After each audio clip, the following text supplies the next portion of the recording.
প্রিয় দর্শক, সবাইকে শুভেচ্ছা এবং অভিনন্দন। আজকে আমরা আলোচনা করব বাংলাদেশ ভারতের চুক্তি নিয়ে। এটি 1971 সালে যে 7 দফার গোপন চুক্তি বা তথাকথিত 7 দফার গোপন চুক্তি বলা হয়, কারণ এই চুক্তির দফাগুলোকে কখনোই কেউ প্রকাশ করেনি, বরং অস্বীকার করেছে। তবে বিভিন্ন সূত্রে কিন্তু এই চুক্তির যে ধারাগুলো, সেই ধারাগুলো কিন্তু প্রকাশ হয়ে গিয়েছে। যদিও সূত্র উল্লেখ করার মতো কোনো স্পষ্ট সূত্র বা দলিল পাওয়া যায়নি, তবুও কি ওই সময়ে মানুষদের যারা বক্তব্য, তাদের বক্তব্য কিন্তু ওই চুক্তির যে ধারাগুলো, সেই ধারাগুলো সম্পর্কে অনেক কিছুরই মতামত পাওয়া যায়। এবং যেই ব্যক্তিরা এই সূত্রগুলো বর্ণনা করেছেন, সেই ব্যক্তিরা কিন্তু যথেষ্ট নির্ভরযোগ্য। তো আমরা এটি নিয়ে আজকে আলোচনা করব। 1971 সালে বাংলাদেশ ভারতের যে চুক্তি বা 7 দফা চুক্তি হয়েছিল, এটি হয়েছিল মুজিবনগর সরকার এবং ভারত সরকারের মধ্যে একটি গোপন মৈত্রী চুক্তি। এবং এই চুক্তির যে 7টি দফা ছিল, এই 7টি দফাকে পরবর্তীতে মডিফাই করে আরও কিছু দফা যুক্ত করে কিন্তু 1972 সালে 25 বছর মেয়াদী বাংলাদেশ ভারত মৈত্রী চুক্তি নাম দিয়ে নতুন একটি চুক্তি করা হয়। তো এই চুক্তি সম্পর্কে 2টি বয়ান প্রচলিত আছে। প্রথমটি এমন যে মুজিবনগর সরকারের প্রধানমন্ত্রী তাজউদ্দিন আহমেদের সহযোগী মঈদুল হাসানের মতে, দেখুন এখানে সূত্রগুলো কিন্তু স্পষ্ট, তাজউদ্দিন আহমেদের সহযোগী মঈদুল হাসানের মতে, মঈদুল হাসান একটি বই লিখেছেন, সেই বইটির নাম হচ্ছে মূলধারা 71। তো মূলধারা 71 বইটি প্রকাশ হয়েছে দ্য ইউনিভার্সিটি এই প্রেস থেকে, এবং এর 193-94 পৃষ্ঠায় তিনি বলেছেন যে বাংলাদেশের স্বাধীনতা যুদ্ধের সময় একটি গোপন চুক্তি করার জন্য আলোচনা হলেও পরবর্তীতে তা বাস্তবায়িত হয়নি। এরপর যুক্তরাজ্যের দ্য টাইমস সংবাদপত্রে বাংলাদেশ এবং ভারতের মধ্যে একটি মৈত্রী চুক্তির গোপন আলোচনা সম্পর্কে প্রতিবেদন প্রকাশিত হয়। অপর বয়ানে দিল্লিতে নিযুক্ত বাংলাদেশের প্রথম হাই কমিশনার, ইনিও কিন্তু একজন নির্ভরযোগ্য সূত্র, তিনি কি দিল্লিতে নিযুক্ত বাংলাদেশের প্রথম হাই কমিশনার, বিষয়টি লক্ষ্য করবেন, হুমায়ুন রশিদ চৌধুরী, তিনি চুক্তি সম্পাদনের সত্যতা কিন্তু নিশ্চিত করে বলেন যে মুজিবনগর সরকারের অস্থায়ী রাষ্ট্রপতি সৈয়দ নজরুল ইসলাম চুক্তিপত্রে স্বাক্ষর হওয়ার পরে অসুস্থ হয়ে পড়েছিলেন। তো আমরা বিভিন্ন জনের বক্তব্য শুনেছি তিনি অজ্ঞান হয়ে গিয়েছিলেন। তো কি এমন চুক্তি করলেন যে তিনি অজ্ঞান হয়ে পড়লেন? 1972 সনে শেখ মুজিবুর রহমানের দ্বিতীয় মন্ত্রিসভার মধ্যকার অন্তর্দ্বন্দ্ব এবং কলহের ফলে এই যে গোপন চুক্তিটি হয়েছিল, সেই চুক্তির কিছু তথ্য ফাঁস হয়ে গেলেও ওই সময় প্রধানমন্ত্রী শেখ মুজিবুর রহমান গোপন চুক্তির বিষয়টি অস্বীকার করেন।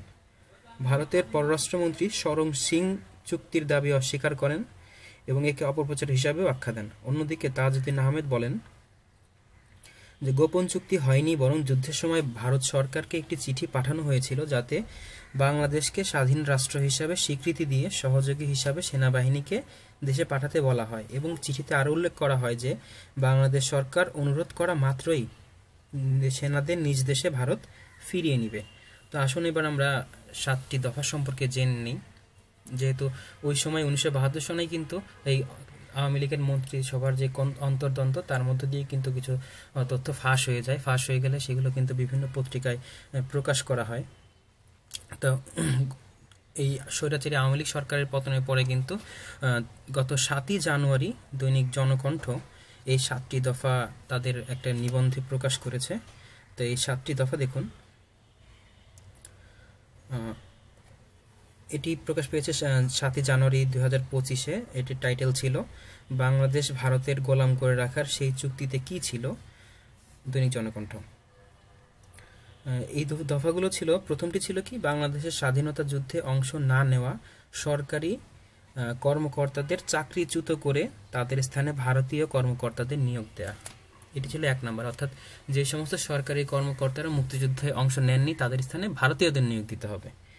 দ্বিতীয় ছিল কি, বাংলাদেশে কোনো সেনাবাহিনী গঠন করা হবে না, অর্থাৎ বাংলাদেশের কোনো সামরিক বাহিনী থাকবে না। স্বাধীন দেশের যে একটা সামরিক বাহিনী থাকে, যারা সার্বভৌমত্ব রক্ষা করে, তারা থাকতে পারবে না।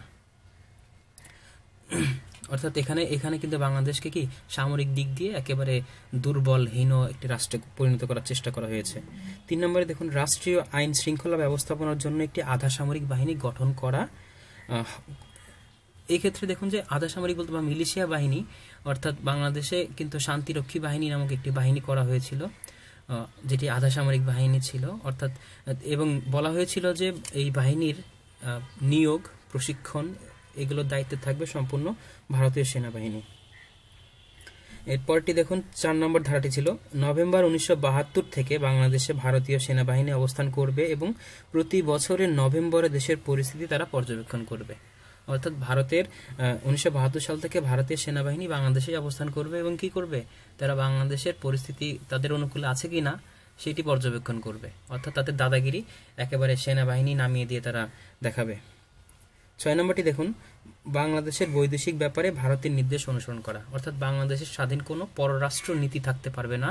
পররাষ্ট্র নীতির ক্ষেত্রে বাংলাদেশ দিল্লিকে অনুসরণ করবে। অর্থাৎ দিল্লি যেটি করতে বলবে বাংলাদেশ তাবেদার গোলামের মতো সেটিই করবে।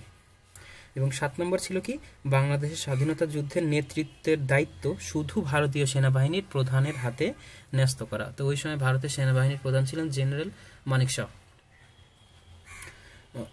এর মাধ্যমে কি বাংলাদেশের স্বাধীনতা যুদ্ধে যে মুক্তিযোদ্ধাদের অবদান, সেই অবদানের যে ইতিহাস, সেই ইতিহাসটাকে কিন্তু একেবারে মুছে ফেলার একটা চেষ্টা দেখা যায়। যে এমনকি স্বাধীনতার যে ঘোষণাপত্র, সেই ঘোষণাপত্রে কোথাও কিন্তু বাংলাদেশের নামটি পর্যন্ত উল্লেখ নেই। মানে ফ্র্যাঙ্কলি বলতেছি যে ওই সময় যে ভারতীয় সেনাবাহিনীর সামনে যে পাকিস্তান সেনাবাহিনী 93,000 সৈন্য আত্মসমর্পণ করলো, এখানে কোথাও কিন্তু বাংলাদেশকে কোথাও কোনো সুযোগ দেওয়া হয়নি বা বাংলাদেশের কোনো অবস্থান রাখাই হয় নাই। এবং গত বছরের 16 ডিসেম্বর ভারতের যিনি প্রধানমন্ত্রী, বিজেপির হিন্দুত্ববাদী প্রধানমন্ত্রী নরেন্দ্র মোদী, তিনিও কিন্তু এই যে স্বাধীনতা দিবস উপলক্ষে বাংলাদেশকে অভিনন্দন জানানো তো দূরে থাক, তিনি নিজের দেশের সেনাবাহিনীকে অভিনন্দন জানিয়েছেন যে তার দেশ পাকিস্তানকে 1971 সালে 16 ডিসেম্বরে পরাজিত করেছিল। অর্থাৎ এইভাবে কিন্তু ভারত বাংলাদেশের মুক্তিযুদ্ধকেই অস্বীকার করছে, অথচ তারা নাকি বাংলাদেশকে প্রথম স্বাধীনতা স্বীকার করা দেশ।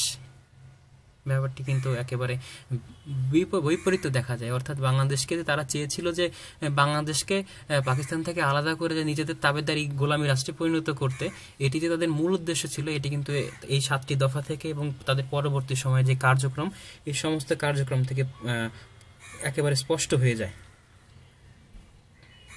তো আশা করি আমাদের ভিডিওটি আপনাদের ভালো লেগেছে। তা আমরা একবার দেখে নিই যে কোন কোন তথ্যসূত্র থেকে আমরা আজকের কথাগুলো বললাম।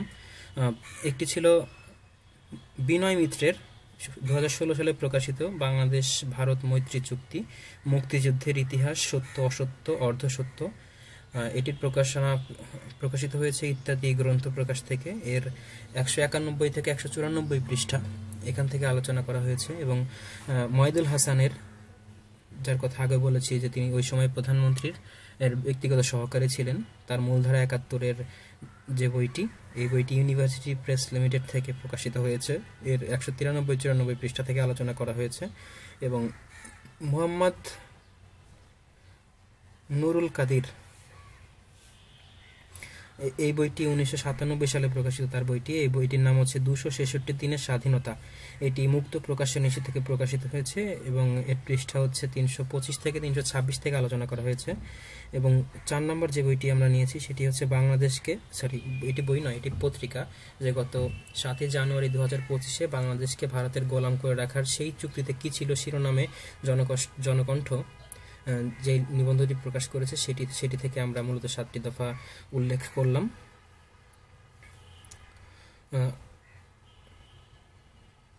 আশা করি আমাদের ভিডিওটি ভালো লেগেছে এবং পরবর্তীতে ভিডিওর জন্য আশা করি আপনারা কি ভিডিও দেখতে চান বা কি সম্পর্কে জানতে চান কমেন্ট বক্সে জানাবেন। আমরা আশা করছি যে আপনাদের চাহিদা মতো আমরা যথেষ্ট তথ্য সরবরাহ করতে সমর্থ হব। সবাইকে ধন্যবাদ।